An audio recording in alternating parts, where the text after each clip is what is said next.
Hey everyone, it's the Doom Dog. I recently posted a poll on my Facebook page asking what you guys wanted to see me review next between the first Halo and the first Medal of Honor.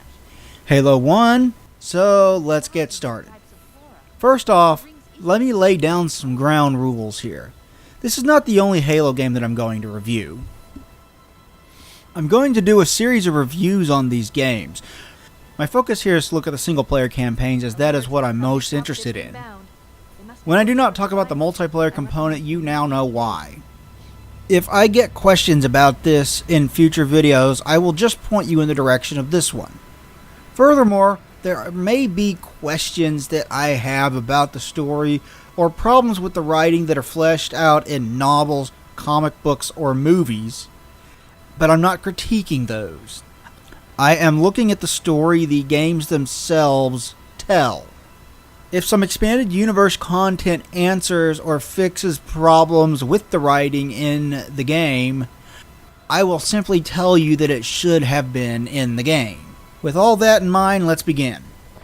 I did not have an Xbox until about 2004, around the time the PlayStation Portable came out. I got it for this port. I did not even play the original Halo until it came out on PC in 2003 or so. I had heard for years how good this game was, so I bought it, beat it, and I went, that's it? When I got the original Xbox, I thought maybe I had missed something. So I got the Xbox version of the game and beat it again. I still didn't get it. I did play the Anniversary Edition as well.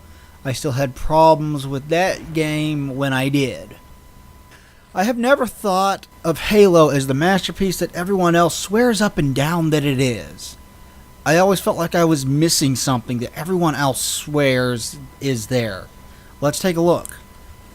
Halo begins with a ship called the Pillar of Autumn coming out of hyperspace near a megastructure, a ring with a planetary surface on the inside of it. You are being chased from a planet called Reach by an enemy called the Covenant. Captain Keyes, the commander of the ship, is on the bridge speaking with the ship's AI, named Cortana. He points out that you made a blind jump from Reach. It is pretty amazing then that you managed to get here in one piece instead of smashing into or through something along the way. A blind jump into hyperspace seems ill-advised to me. It seems like you would need more careful planning to make sure you don't hit anything in your path. By the time you see something, you would have already smashed into it. Anyway, the Covenant beat you here, and I'm not sure that makes sense. The Covenant were chasing you. How would they know where you are going to wind up ahead of you? If you did make a blind jump, how would they know where you were headed to be able to track you? The explanation given is that the Covenant ships have always been faster, but that really does not explain anything, to be honest. Anyway, multiple Covenant cruisers are arriving to engage you, and Keyes orders the ship to get ready for battle. Cortana announces these orders over the intercom, and the ship starts to get battle ready. A sergeant is giving a pep talk to a group of Space Marines, and it's kind of awesome. His name's Sergeant Johnson, and he rules. He's basically a pwn from Aliens, a big inspiration for this game and this series.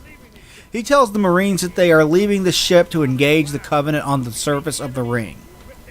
After this, we see some officer types thawing a guy named Master Chief out of cryosleep. He is a player character, and this serves as a basic tutorial for the game. You will eventually get called to the bridge by the captain just before the guys that woke you up get attacked and killed by the Covenant forces. You'll have to book it to the ship's bridge and talk to Keyes while avoiding enemies after this. Meet Keyes on the bridge of the ship. Cortana mentions that there were 12 Covenant ships in total. Despite them being superior to the Pillar of Autumn, she managed to kill 4 of them when the main cannon goes down. This forces the captain to order everyone to abandon ship. Cortana has to leave the ship too because the capture of a ship's AI could lead the Covenant to things such as military installations and, worse yet, Earth. Keyes pulls the AI and hands it to you. You put her in your suit, and he tasks you with getting her off the ship. He gives you a pistol and says it's not loaded. He just came from a big battle on Reach to here. Why on earth would his gun not be loaded? It's like giving someone a toy with no batteries to make it work. Most of the rest of this level is combat and tutorial. You find out that the Covenant are waiting for the lifeboats to leave the ship and using portholes they left to enter the ship. The Covenant are also firing on lifeboats as they try to leave the ship, which forces you to find another spot where you can safely exit the ship. You eventually do. There's one lifeboat left and you board it just before it launches. As you make your way down to the ring's surface, you get a good look at the damage the Pillar of Autumn has sustained. The ship starts to accelerate, indicating that Keyes is taking it down to the surface manually. Your lifeboat enters the atmosphere too quickly and you crash land on the ring's surface. You're the only survivor of the crash. Shortly after the crash, a Covenant dropship drops some Covenant forces off to search the crash site. Cortana notes that there is a lot of plant life on this ring. It has a sophisticated ecosystem. She eventually picks up readings from another lifeboat, and you find Sergeant Johnson and a group of Marines fighting off Covenant forces.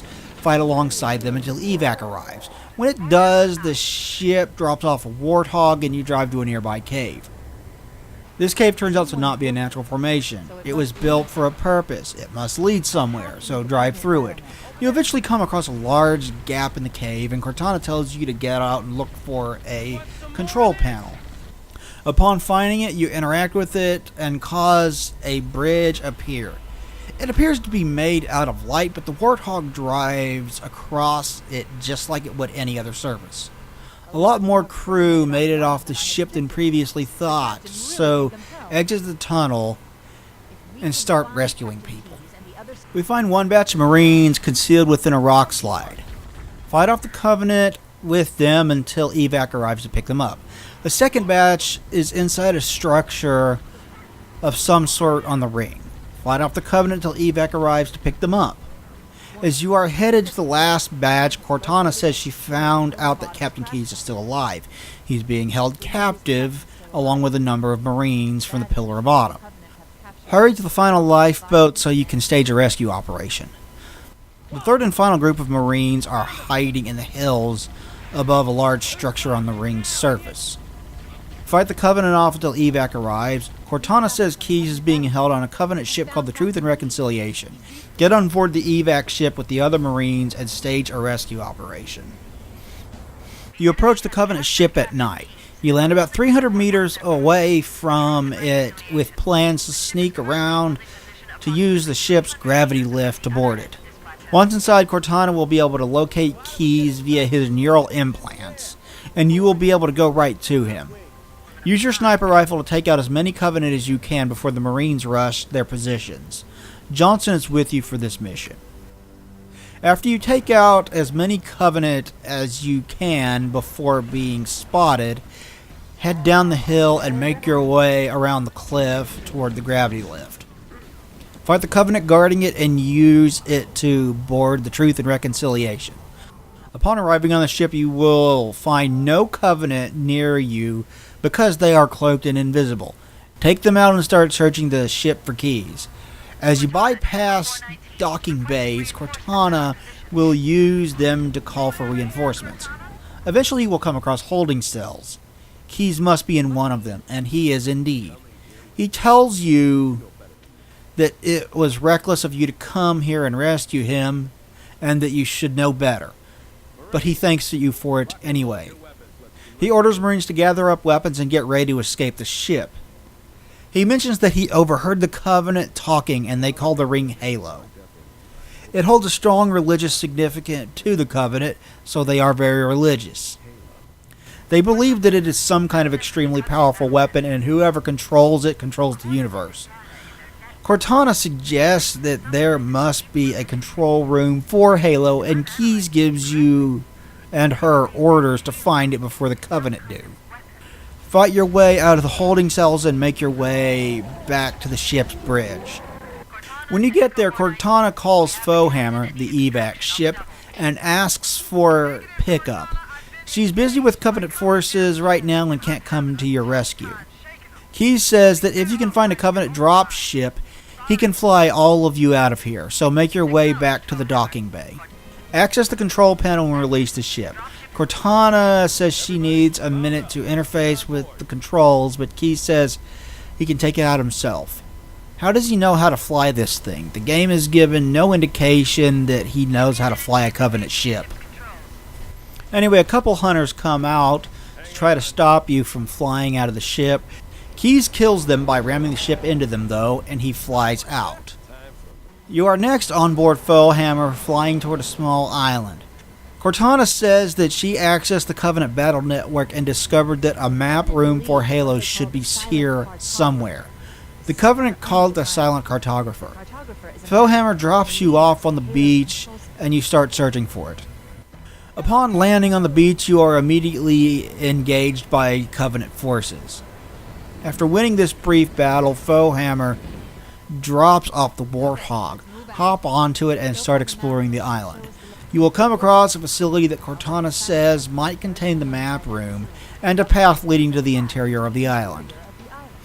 Take the Warthog up the cliff to the facility up on it. Cortana decides that the Covenant presence here is so strong that the map room must be here. She says it should be at the bottom of the place, so enter the facility. The Covenant eventually lock a door and halt your progress into it. Backtrack back out of it and head down the path that leads to the interior of the island. Keyes will contact you and say that he's still en route to the island. He gives you orders to get that door unlocked and to find the map room by any means necessary. You will fight your way through Covenant as you head into the island's interior, and you will find a couple of hunters. Take them out and you will eventually come across another smaller facility. Enter it and find a couple more hunters. The Covenant do not want you here. You find a control panel that unlocks the door. Why is the lock for the door so far away from the actual door? Did it not occur to whoever built this place that it would be incredibly inconvenient design? Oh well, backtrack back to the facility and you will get a distress call from one of the other dropships. Cortana says that it was carrying heavy weapons. She figured you could use them since you're facing off against hunters.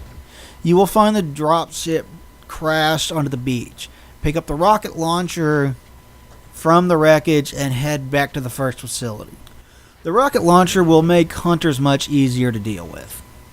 Head through the locked door and fight your way down to the bottom of the facility. You will find another control panel there. Interact with it and it reveals a map of the entire ring. It shows the location of Halo's control center. Cortana notes that it is in a pyramid of some kind. As you head back out, Cortana will contact Keyes, but Foehammer says he cannot be reached. She will keep trying.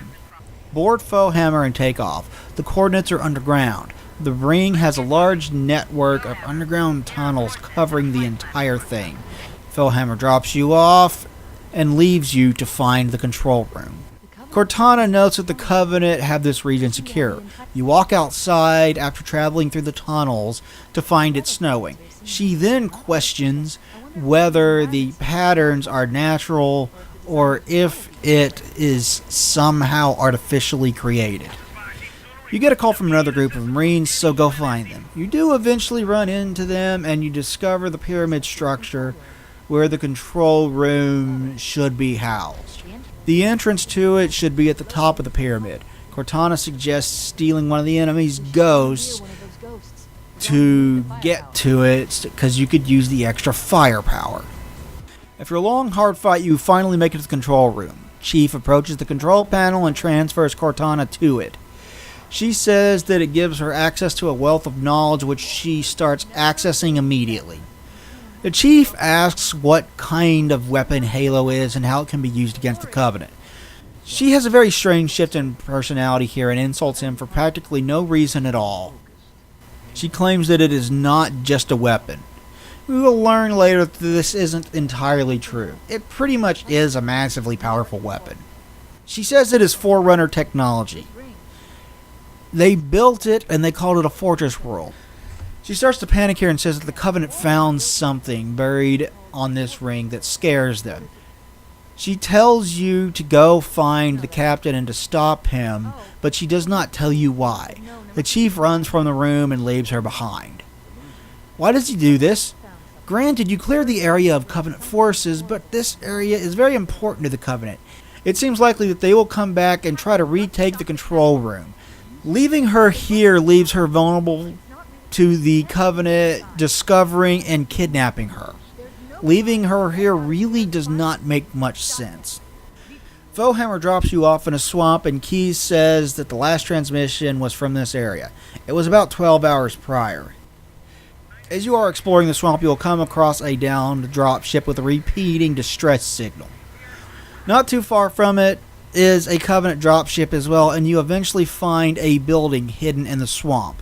There is an elevator leading down into the interior of the building, so take it down. As you go deeper and deeper into this place, you get the feeling that something is very wrong here. There's blood all over the place.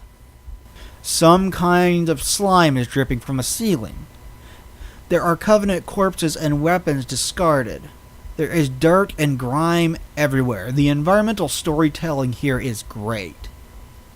Deep into the facility, you run into a Marine on the ground. He is terrified and is rambling.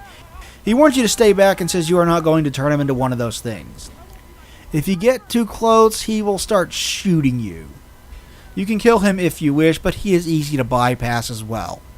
He does not get up and chase you. What scared this guy so bad? One of what things? Let's find out. You come across a door that Chief approaches cautiously. As he opens it, a Marine falls out. He enters the room to find the floor inside with weapons and gear everywhere. He picks up a discarded helmet with the name Jenkins on it and pulls out a card on it. He inserts it into his helmet, and it starts a playback of everything that the Marine went through leading up to whatever happened here. The helmet belonged to a private named Wallace A. Jenkins. Sergeant Johnson and a group of Marines are on a drop ship headed for the facility in the swamp. They enter the building, and Johnson makes note that Keyes is on his way as well. They come across a dead elite that had something burst out of his chest. Keyes catches up with them here. They approach the door you just entered, and Keyes orders it open. A Marine says that it looks like the Covenant really wanted this door to stay shut, but Keyes says to open it anyway. They enter the room, and Johnson gets contacted by another Marine who says they are under attack and it's not the Covenant. Sarge orders a Marine to head up and find out what's going on when they're interrupted by a strange noise. The Flood attack the group and quickly overwhelm them. The recording cuts out here. After this, the Flood come out into the room and attack Chief. This reveal was done extremely well. In 2001, we had heard about Halo for years, and all we ever were shown were humans and Covenant. The existence of a third faction, the Flood, was an extremely well-kept secret. So their reveal was shocking and impactful. To drive this home, the level of this campaign has a unique atmosphere. It is much more eerie than the rest of the game. The environmental storytelling does a wonderful job of getting you ready for the reveal by letting you know that something went horribly wrong here. This is still a great plot twist to this day. As for the Flood themselves, they are a parasitic life form. They attach themselves to organic material and turn said organic material into various combat forms. They multiply and infect enemies at a very rapid rate. If they were to get loose on the galaxy, they would present a very real threat to it. They work well as both a plot twist and as a universal threat. Now you need to survive and escape the facility as the Flood fight both you and the Covenant. You will find them engaged with each other as you try to escape. When you are exiting the building, you get contacted by Foehammer. She asks if it is you, and she wants to know what's going on down on the surface. The fact that Chief says nothing here always bothered me. Let me explain.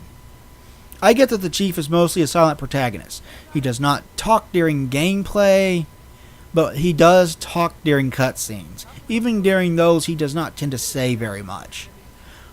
The idea is that it allows the player to slip into his boots easier, which is fine, but Philhammer directly asks him a question here. We know he can talk. He does this in cutscenes, so not having him say something here comes across as very awkward.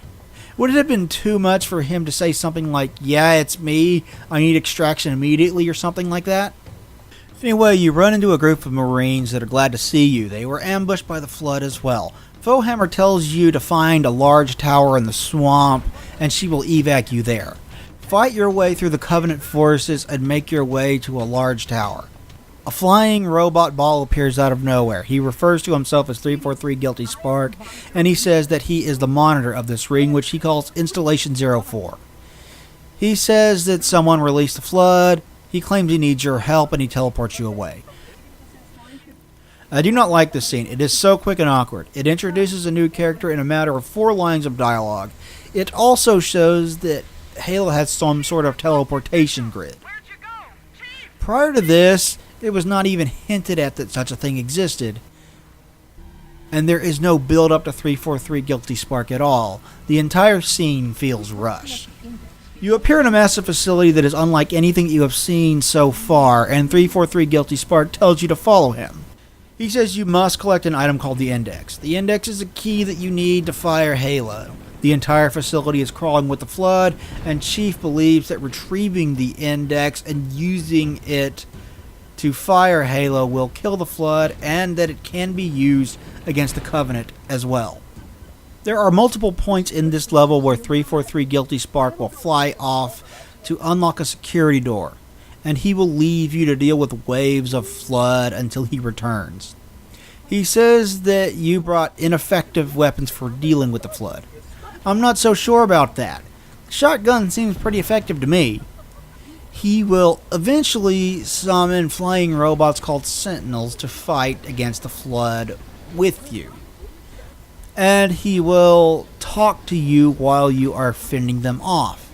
At times it can be difficult to make out what he says because of the sounds of combat. He says that the Sentinels can only fight against the Flood for a short time, so kill them quickly as you can. He also says that he believes that the Covenant were the ones that released the Flood. Cortana's words in the control room seem to back this up as well. 343 Guilty Spark says that the Flood were brought to this facility to study from some previously catastrophic event. This installation was built specifically to study them, and the survival of the species was dependent on it. He is glad that at least some of the Flood survived containment to reproduce. He flies off to unlock a door at one point, and he traps you in a room with the Flood. This was the first time in the game that I questioned his motive because it feels like it's a death trap. The Flood absolutely swarm you in this room. When you reach the elevator on the top floor, approach the energy barrier surrounding the Index, and it will start to descend. When it reaches the bottom floor, the energy barrier will dissipate, allowing you to grab the Codex. After doing so, 343 Guilty Spark takes it from you, claiming that he needs to carry it to make sure that it does not fall into the hands of the Flood. He says that they are spreading at a rapid rate, and he teleports you away. You appear in the control room, and he gives you back the Index. Chief approaches the control panel and inserts it into the Codex. The ring starts to power up, and Cortana stops it. She says that she has been here for 12 hours. How the hell did that take us 12 hours? She says that 343 Guilty Spark was going to betray you, and that the two of them are arguing with each other. This scene sees two advanced AIs arguing with each other like regular people, and is rather humorous. I like it. Chief interrupts this argument and says that the Flood are spreading and that this can stop them. Cortana says that the Halo does not kill Flood. It kills their food. The only way to stop the Flood is to starve them to death, and Halo is designed to wipe the galaxy clean of all sentient life. 343 Guilty Spark confirms this. He says that the ring has a range of about 25,000 light years, but firing it will set off a chain reaction that fires the other installations. That means there's more than one ring. 343 Guilty Spark seems to be under the assumptions that you knew all of this already. He wonders why you would resist doing what you have done before. The ring has been fired at some point in the past. Chief pulls Cortana from the control panel and puts her back in his armor as 343 Guilty Spark demands the index. Chief refuses, and the monitor summons a bunch of sentinels. He commands them to kill you, dispose of the body, and save the head. He teleports away. Take out the sentinels that he summons and make your way out of the control room and the pyramid structure and down to the ground. Cortana decides that you need to destroy the ring, and she figures a big enough explosion should do the trick. She says that the Pillar of Autumn's engines are going critical should do it. She says she will search the Covenant BattleNet to try to figure out where it crashed. In the meantime, you need to stop the monitor from firing the ring. The machinery in this area is the primary firing mechanism for the ring. There are 3-phase pulse generators that amplify the signal, allowing it to fire deeper into space. Damaging or destroying all 3 will either stall the monitor or stop his ability to fire the ring entirely. Cortana marks the nearest pulse generator with a nav point, and the rest of the level is you locating and destroying all 3. Cortana says that you need to use the enemy's Banshee to reach the generator. When you do, she adjusts your shield to deliver an EMP blast to the pulse generator. All you have to do is step into it, and it does this automatically. It takes your shield down, so be careful until it recharges. After taking out the first one, the monitor sends sentinels after you. Take them out and move to the second one. It is in the next canyon. Move closer and Cortana marks it on your map as well. Step into the second one and a group of Flood will attack you. Take them out and break for the third one. Cortana locates the Pillar of Autumn's crash site and the engines are still intact. It has a failsafe though, and she needs the captain to be able to access it to cause it to explode. You need to find keys. Find the third generator and stop it as well. Cortana decides to use Halo's teleportation grid to teleport you to Key's relative location. She uses the power of your suit to do this, and you arrive on the wreck of the Truth and Reconciliation. The Covenant leadership has ordered them to abandon Halo. The Flood have overwhelmed the ship just before they could leave, and the leaders sent down a strike team to repair the ship and eliminate the Flood. Why do they need to do this? At the beginning of the game, Cortana said that there were a dozen Covenant ships. She took out 4 of them. The Truth and Reconciliation makes 5. The Covenant should have 7 ships more that should be in orbit around Halo right now. Couldn't they just board the ships in orbit and bombard the Truth of Reconciliation from orbit and get out of there? It seems like a much simpler plan that would be much easier to accomplish. Anyway, as you explore the ship, Keyes will contact you. He tells you to leave him. Cortana says that the damage from the Flood and the crash has sealed off all nearby access to the control room. You eventually come across a large hole in the ship's floor that was caused by some sort of explosion. There are pools of coolant that link down to the ground below. You need to find another way. When you try to, though, you are quickly surrounded by Flood, and Cortana suggests jumping into the coolant to escape. So do that. When you come out of the coolant, you find that the Covenant are fighting the Flood. Cortana says that you need to find another way back up to the ship. The crash did more damage than previously thought, and the coolant leak is significant. The engines might be going critical. You eventually find the ship's gravity lift and take it back up to the ship. When you arrive back on the ship, Cortana says that there should be a shuttle bay nearby.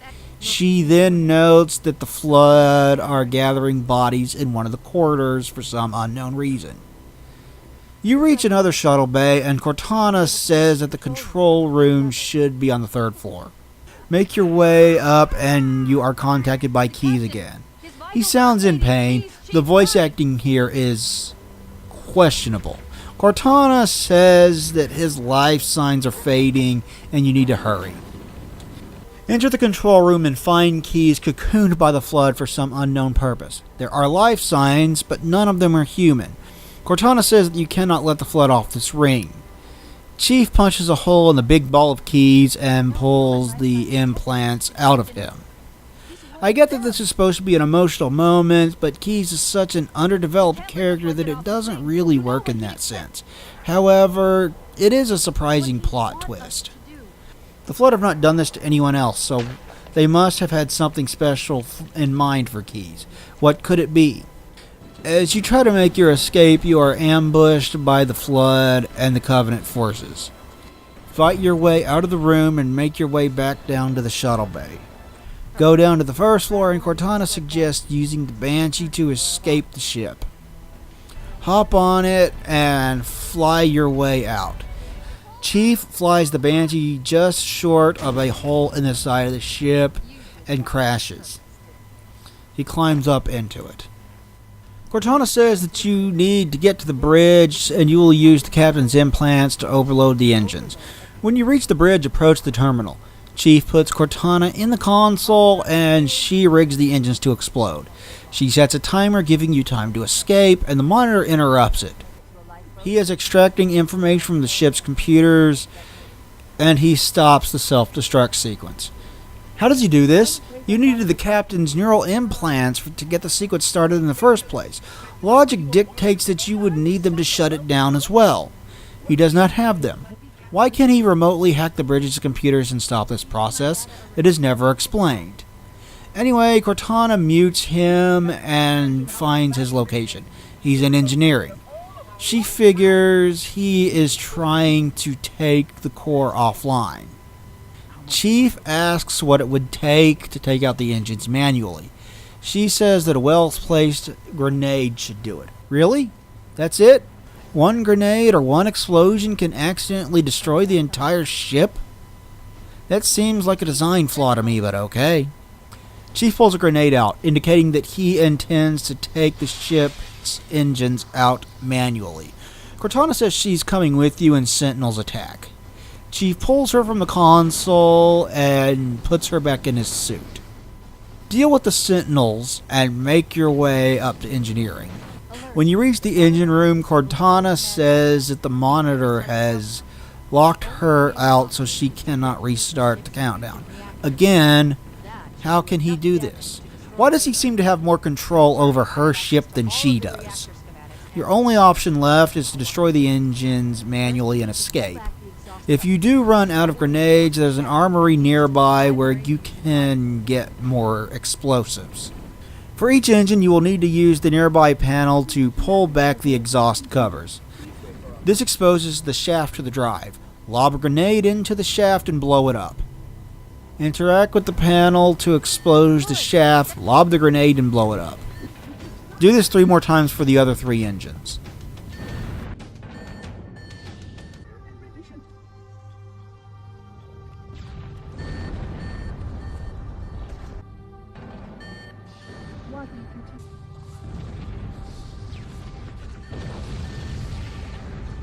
When it is done, Cortana says the engines have gone critical, and she says you have 15 minutes to escape. You should move outside and signal for evac. There's a service lift on the top floor of engineering. Take it to the service tunnel and use it to escape. Cortana calls Spellhammer and says that the engines are going critical and are about to explode. You need evac as soon as possible. At this point, you have about 6 minutes to escape. Hop on one of the warthogs and drive down the tunnel. You eventually come to a bridge over a gap in the ship, and Cortana tells you to wait here for Spellhammer to come pick you up. As she approaches, however, she is being chased by a few banshees. Her ship is damaged, and she winds up crashing and dying. I think this is supposed to be an emotional moment as well, but it does not work for the same reason that the Keyes twist does not work. Cortana says that there is a longsword fighter docked in Launch Bay 7. You can make it if you hurry. Book it down to the end of the tunnel until you approach the ship. Get your warthog and run to the ship. Chief boards it and the Flood are chasing him. He starts the engines and takes off. The Pillar of Autumn blows up as you leave the ring, and it sends out a massive shockwave that destroys the ring.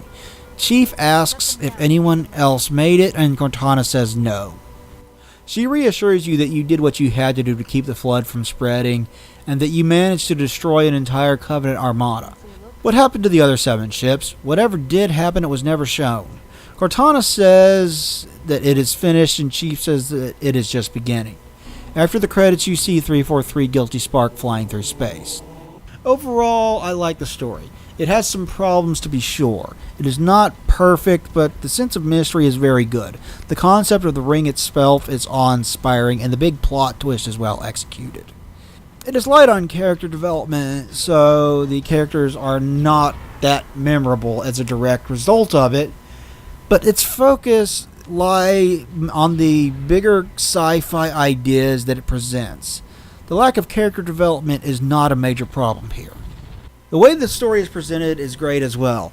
While some of the close-up shots zoom in maybe a bit too much, it goes for a more cinematic approach to cut scenes that was not seen much outside of RPGs and Metal Gear Solid at that point. It gave the game extra flair at the time. It might be easier to nitpick some of the more strange choices for panning and zoom shots, but it did help the entire FPS genre start telling better and more cinematic stories. Also, you have to remember when this came out. It was 2001. There were shooters with decent stories before this, but they were few and far between. Deus Ex, Dark Forces and Jedi Knight, Half-Life, System Shock, especially 2. These were exceptions to the general rule, though. Most shooters had a bare-bones story that was nothing more than an excuse to go kill things. Alongside Half-Life a few years earlier and Red Faction to a lesser extent, this really was a trendsetter of a game that helped usher in an era where stories in shooters were taken more seriously. This is commendable. One of the other things that I like about the game's storytelling is that it does not take itself ultra seriously all the time. It is not afraid to have fun. It has nice bits of humor here and there. The scene with 343 Guilty Spark and Cortana arguing with each other, the scene where Cortana teleports you into the truth of reconciliation upside down, and the way grunts run away from you because they're genuinely scared of you, all adds up to the game being funnier than one might expect. It's a nice touch. While I was critical of the game's story, I do like it overall. It's just not perfect. This game came out at the beginning of the 6th generation of consoles and was a launch title for the original Xbox. On a technical level, this definitely shows. It has low resolution textures and low polygon models, as you would expect from something from that generation. It was an impressive technical achievement in its day, though. The animations were pretty nice for that era, and the use of color is still pretty good. Anything that involves Covenant has a lot of purple hues, and there's a lot of bright colors spread out all across this game. The lighting effects are pretty damn good for their time, too. It has a decently convincing flashlight effect. There are numerous blinking lights that illuminate hallways, and the way muzzle flashes light up the area immediately around you is a very nice touch. The way plasma shots light up hallways as they fly through them is a nice touch as well.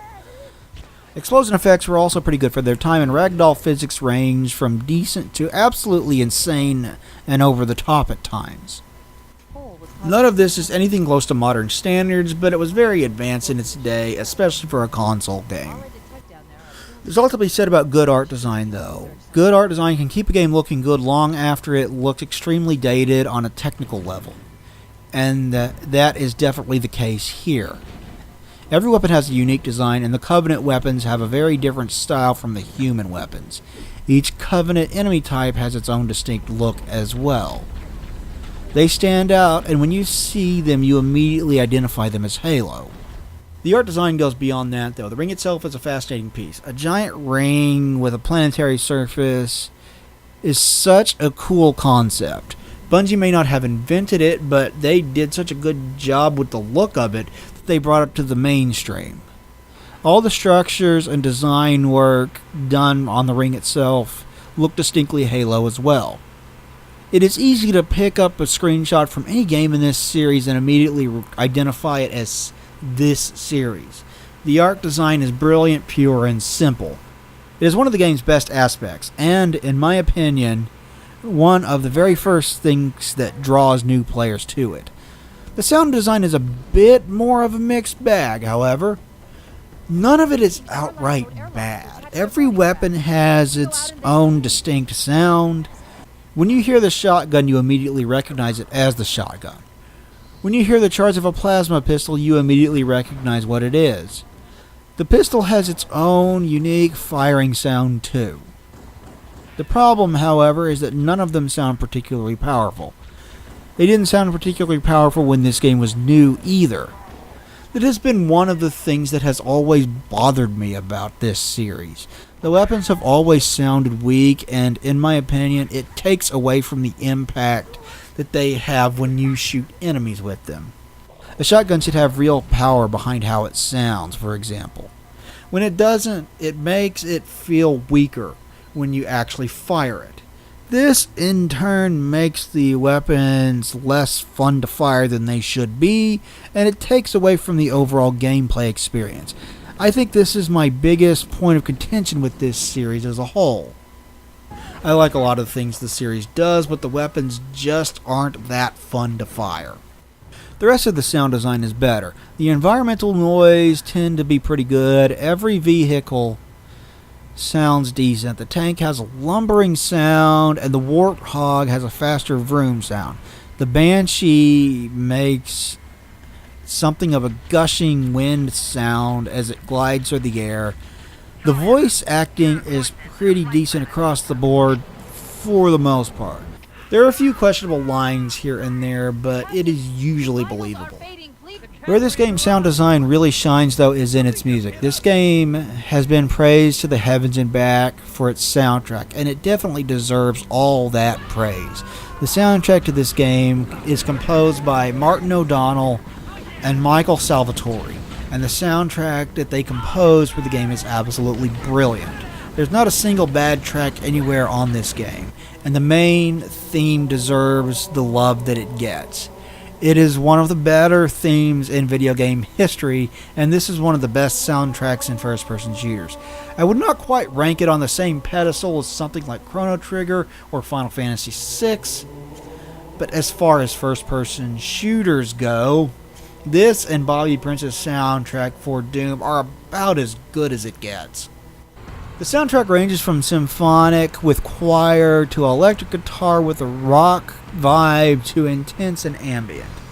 It does cover a surprising range of styles, more so than video game soundtracks tend to, and that is part of what helps it stand out. If you are a fan of music, there is something for you to like here. That is for damn sure, but I find it hard to imagine people not liking pretty much every track. It's all good, even if it isn't all catchy. Beyond that, the way the soundtrack is used is brilliant as well.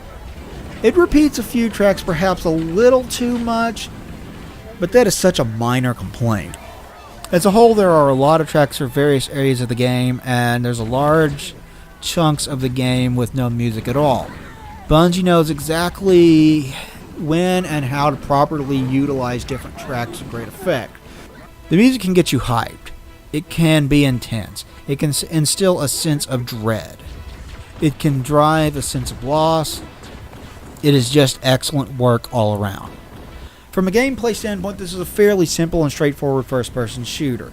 You play as a character called Master Chief.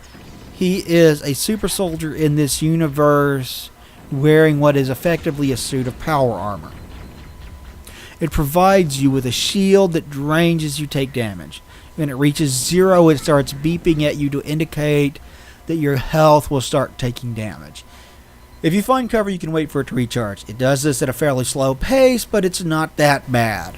It can be frustrating when you are surrounded by enemies and it does not recharge in time, resulting in you dying though. Beyond that, you have health packs to regain health. In the past, I have been a big proponent of health packs over recharging health, and I think that this combination of a recharging shield and health packs is a nice compromise between the two. It strikes a nice balance between what shooters used to be and what they would become. If we must continue with the recharging health idea, can we go back to what this game did instead?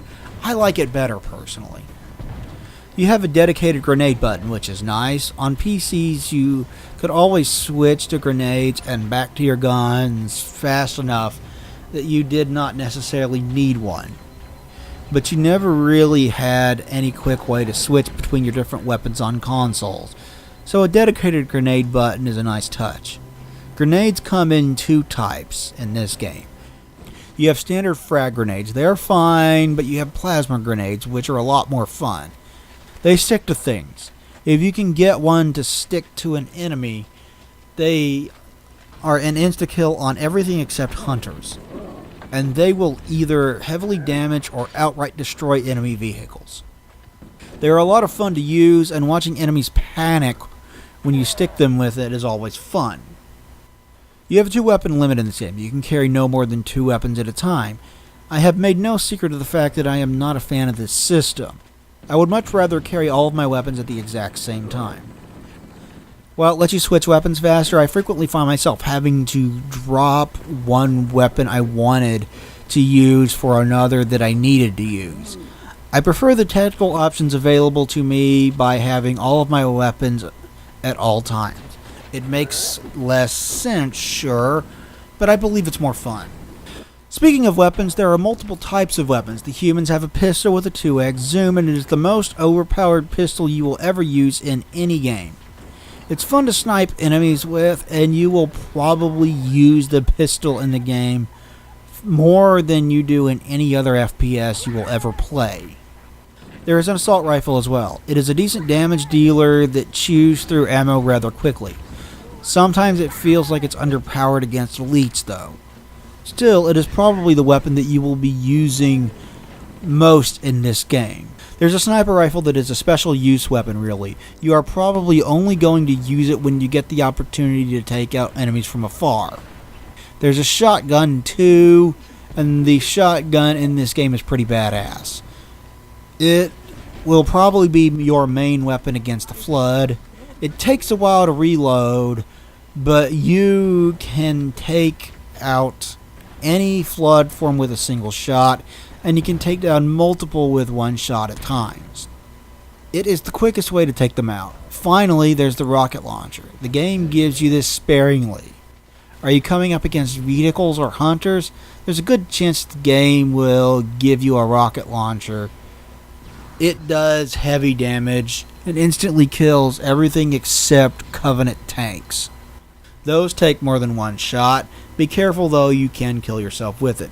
There are Covenant weapons that you can use as well. The main difference between the human weapons and Covenant weapons is that Covenant weapons are projectile, and with the notable exception of the rocket launcher, human weapons are hit scan. There is only one Covenant weapon with ammo that you can reload, and it is the Needler.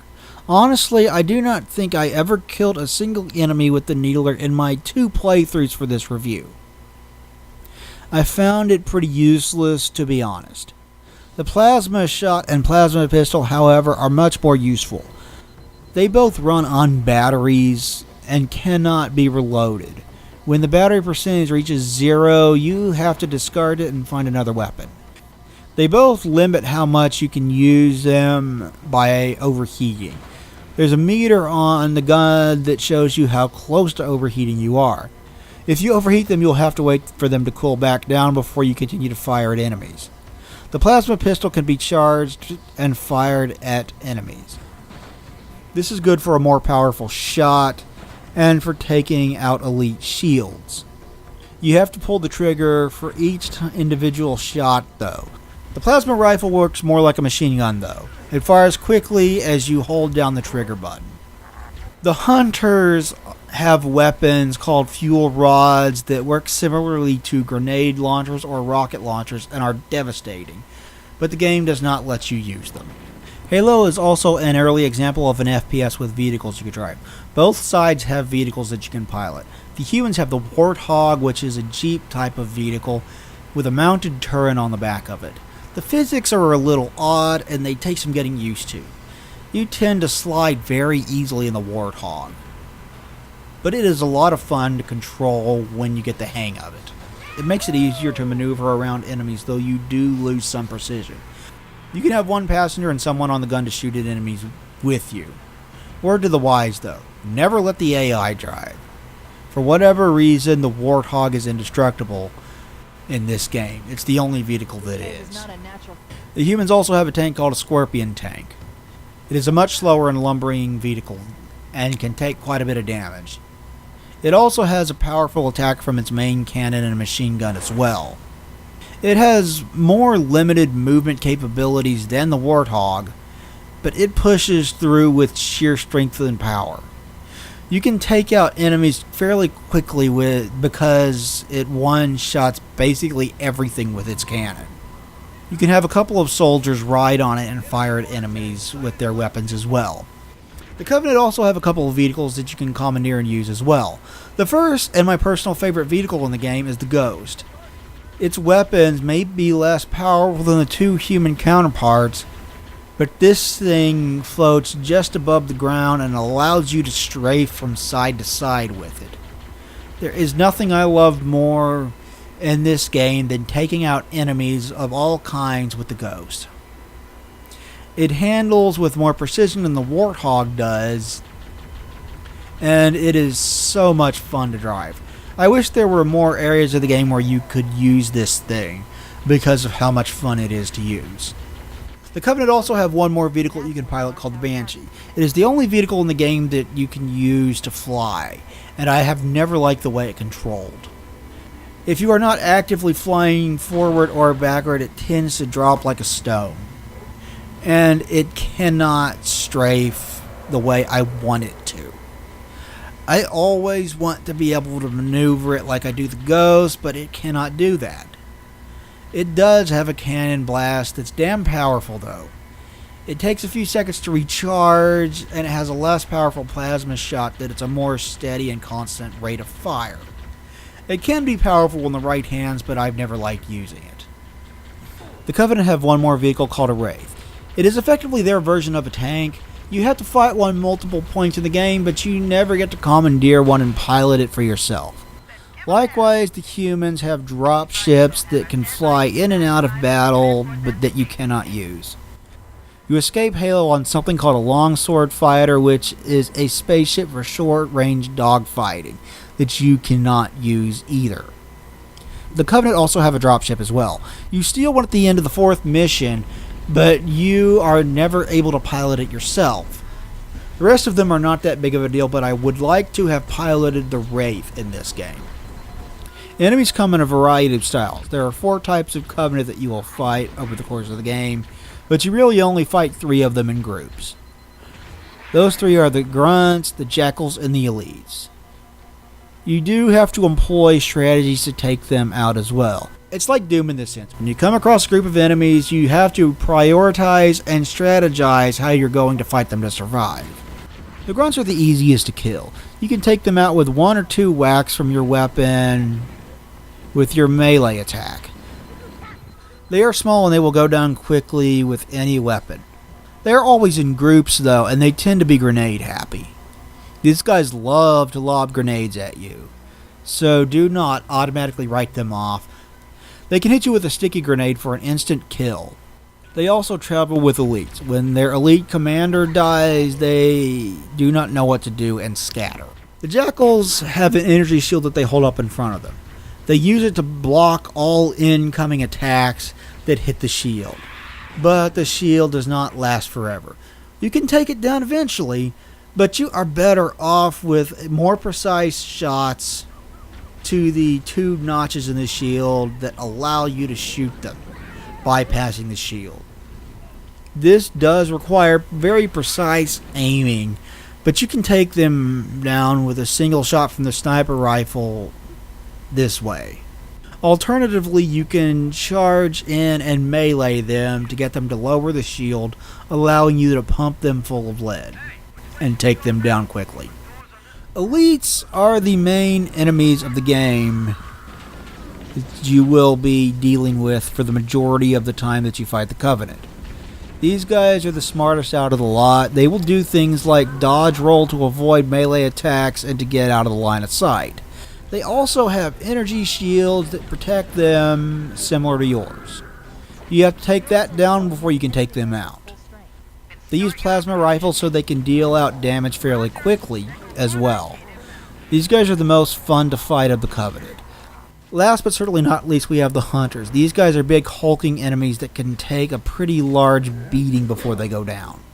They always come in pairs, and the game tends to use them as mini-boss type enemies. They carry large and heavy shields that deflect most incoming fire, and they use fuel rods that deal devastating blows if they hit you with it. They charge at you for melee attacks as well. They have a weak point on their back, and you can take them out with a well-placed pistol shot or a direct hit from a rocket launcher. Otherwise, they are always a tough fight when they step into your path. Finally, we have the Flood. These guys have two forms of attack. They stand there and shoot at you from a distance with whatever weapon they have physically attached to them, or they jump at you. That's it. That's all they do. There really is no depth or strategy to fighting them. Just keep pumping them full of buckshot until you win. Try to stick to the shotgun and the assault rifle when fighting them. Do not use a sniper rifle. It does nothing to them for some odd reason. I have thrown a lot of praise at this game for a lot of things that it does very well, but I said at the very beginning that I did not get it, right? You are probably wondering why. Well, let's take a look at the individual levels one by one and talk about them to see exactly where this game goes wrong. The Pillar of Autumn. This level is fine. It serves as a tutorial for all of the game's basic mechanics. It is a decent intro to the game. I really have no complaints about it, but it's nothing too special. Halo. This level is great. It is large, it is relatively open-ended, it shows off cool tech from the ring, and it does have plenty of combat both on foot and in a vehicle.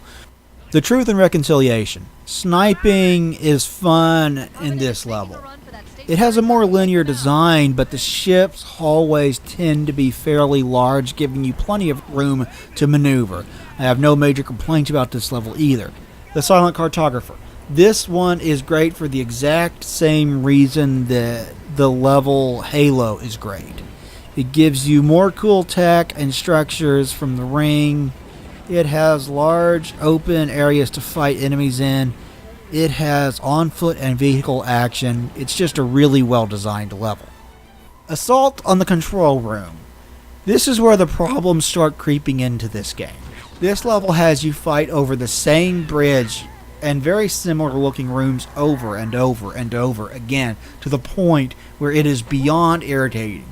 This level is too damn repetitive to be fun or good. I like the vehicle sections though. The Ghost rules. 343 Guilty Spark. Holy shit, I love this level.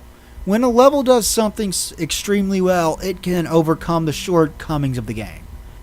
The weapons feeling underpowered does not bother me at all when I am playing this level because I am absolutely drenched in the atmosphere.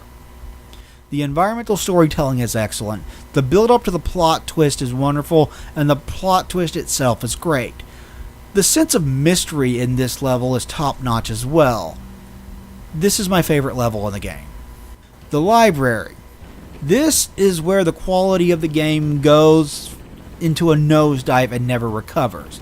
This level's infamous for a reason, and that reason is the Flood. They are not fun to fight. Up to this point you had been fighting the Covenant almost exclusively, and they are fun to fight. Here you go from fighting them to fighting the Flood, and only the Flood. The intelligence of the elites and the strategy of fighting the Covenant in groups is completely gone because, as previously stated, All the Flood do is jump or stand and shoot at you. They are not fun to fight at all. It's a shame, really, because this is the last unique environment that you fight in this game. And it is a very interesting one. I love the look of this place, but I cannot enjoy the level because of the Flood. I know the Flood are meant to be this overwhelming force. They are meant to be scary. That does not make them fun to fight. 2 Betrayals. This is Assault on the Control Room backwards with the Flood. Take the annoying and repetitive nature of Assault on the Control Room, add the Flood in it. I think the ability to pilot vehicles in this level is the only thing that saves it from being worse than the library. Keys. This is Truth and Reconciliation all over again, with the Flood. It is still better than 2 Betrayals, but this is only because the level it is based on is better than Assault on the Control Room. The Flood and the fact that you are just going through something you already went through still pretty much ruin it. The Maw. This is the Pillar of Autumn again, with the Flood. This winds up being no better than Keys is until the very end. When you reach the end of the game, you get to the Warthog Run, and the game finally recovers some of what it did right in the first 4 levels and 343 Guilty Spark. The Warthog Run is intense and exciting. It is a lot of fun, and it does deserve the praise it gets. It is maybe 20% of the entire level, though. The rest of it just is not good. The saddest part is that if you were to shorten Assault on the Control Room to make it either less repetitive or not repetitive, the first 6 levels of this game would all be legit good. This would mean shortening 2 Betrayals as well, which would make that level more bearable. I do not know what to do about the Flood. As a concept and as a plot twist, they're great. I've always hated actually fighting them, though. They pretty much single-handedly ruined the last 4 levels of the game. Even if they didn't, the repetitive nature of the last 3 would ruin it for me anyway. This game is praised beyond that, though, isn't it? It is praised for reasons that I never understood. It is influential, sure, but it is not what I would call innovative. It was not the first console shooter to be critically acclaimed. That was Alien vs. Predator for the Atari Jaguar. It was not the first console shooter to be critically acclaimed and a commercial success. That was Doom on the PlayStation. If that does not count, it was Turok on the Nintendo 64. It was not the first console shooter where the multiplayer was a huge deal. That was GoldenEye on the Nintendo 64. It was not the first to use the dual thumbstick control scheme. That was Alien Resurrection on the PlayStation. It wasn't even the first 6th gen game to use this control scheme. That was Red Faction, which came out a few months prior. It had vehicles as well. I can point to exactly where that game did innovate. What then? What did this game bring to the table? It was not storytelling. I mentioned other FPS games before it that were praised for storytelling, though it is good in this game. Is it the 2-weapon system? I've never liked the 2-weapon system. I want to carry all my weapons at the same time. If that is it, that is more of a detriment to the FPS genre than anything else to me.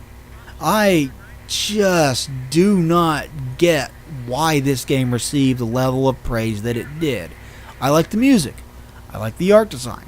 The sci-fi concepts are cool. The story is interesting. But I always felt that the gameplay was lacking. I never saw it as bringing something new to the table either. When I first got this game, what drew me to it the most was the ring itself. It's such a cool concept to me. I wanted to know more about it.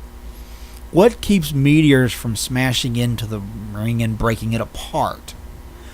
What keeps it in stable orbit so it does not decay and crash into something? What provides it with heat and light? How does it maintain its atmosphere? How does it have a day and night cycle? How does it have snow? I wanted to know the answer to all of this. I know that at least some of the answers are in some of the series lore, but this game itself didn't answer practically any of that. I wound up looking online and did not find what I was looking for. Instead, I found a book series called Ringworld by a science fiction author named Larry Niven. It provides all the answers that this game lacked. I don't hate this game, but I do not get the massive amounts of hype surrounding it either. You talk to some people and they act like it's flawless. To me, it seems like it's anything but flawless. It seems more extremely flawed, and it feels like something that could have been the amazing game that everyone praises it to be. If it had kept up the awesome level design of the first 4 levels in 343 Guilty Spark, it would have been awesome. If the Flood had been more fun to fight and less of a chore, it would have been awesome. As it stands, it never struck me as anything more than decent with massive flaws. I want to love the game for its awesome concepts, great art, cool story, and gorgeous music, but I can't. If, for some reason, you have not played this game before, there are multiple ways to play through it. What you have been looking at this entire time is the original Xbox version, recorded on original Xbox. If you are going to play it this way, I would recommend doing so through component cables for a cleaner picture and better colors. It runs pretty well on the original hardware. It does not look that bad. It targets 30 FPS and hits that most of the time. It does have frame rate dips. They can be severe, but the severe ones are rare. You can play it on the 360 as well, but I would not recommend playing it this way. It lets you play it in HD, but it runs a lot worse than the original hardware, with more frequent frame rate dips that are more severe. There's a PC version developed by Gearbox Software as well. It is a bit of an oddity. It runs at higher and more stable frame rates than the original. You should have no problem getting it to run at 60 FPS at all times. It does make for a smoother gameplay experience overall, but the animations might look a little off. They are designed to play at 30 FPS, so they can look a little off at higher frame rates than that. It lets you play at much higher resolutions with proper widescreen for a sharper and cleaner picture overall as well, but a number of the finer details from the original Xbox version are missing. Water shaders and fog effects, for example. Watch Digital Foundry's video on the original Halo for a rundown on that.